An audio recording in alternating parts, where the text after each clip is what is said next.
অনেক কষ্ট সহ্য করার পর মানুষ চুপ হয়ে যায়।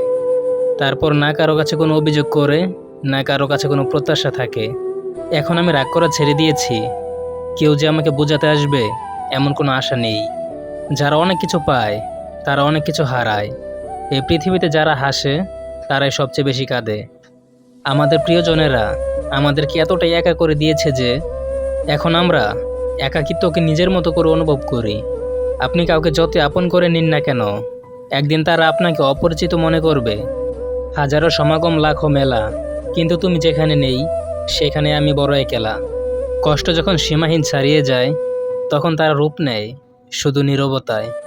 একজন ব্যক্তি একা থাকতে শেখে যখন সে বুঝতে পারে যে তাকে সাপোর্ট করার মতো এখন আর কেউ নেই। তুমি কখনো বুঝোনি বা কখনো বুঝতেও চাওনি তোমাকে ছাড়া আমি তোমার কাছে কী বা চেয়েছিলাম। কিছু কিছু যাত্রায় নিজেকে একাই চলতে হয়, প্রতিটি যাত্রায় সঙ্গী থাকে না। উপকারের স্বার্থ থাকে, স্বার্থতে ক্ষতি করায়, স্বার্থগিরি হয়ে থাকে বেঁচে থাকার লড়াই। আঘাত ভোলা সহজ, কিন্তু অপমান ভোলা কখনোই সহজ নয়। তর্কে জড়ানো বুদ্ধিমানের কাজ নয়, বরং তর্কে না জড়াটাই বুদ্ধিমানের কাজ। মানুষ দুটো ক্ষেত্রে বড় অসহায়। কষ্টকে বিক্রি করতে পারে না, আর সুখকে কখনোই কিনতে পারে না। একেই বলে ভালোবাসা।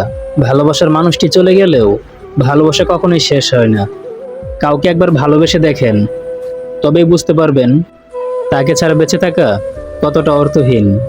আপনাকে ভালোবাসার সন্ধান করতে হবে না। যদি কেউ আপনার জন্য থাকে তবে আপনি তাকে সময় মতো খুঁজে পাবেন। কিছুক্ষণ হাত ধরে রাখাকে ভালোবাসা বলে না, ছায়া হয়ে সারা জীবন পাশে থাকার নামই ভালোবাসা। সঠিক মানুষ কখনোই ছেড়ে যাওয়ার বাহানা করে না, তারা সবসময় থাকার জন্য অজুহাত খুঁজে। ভালোবাসার কোনো রং নেই, তবু এটি রঙিন। ভালোবাসার কোনো মুখ নেই, তবু এটি এত সুন্দর।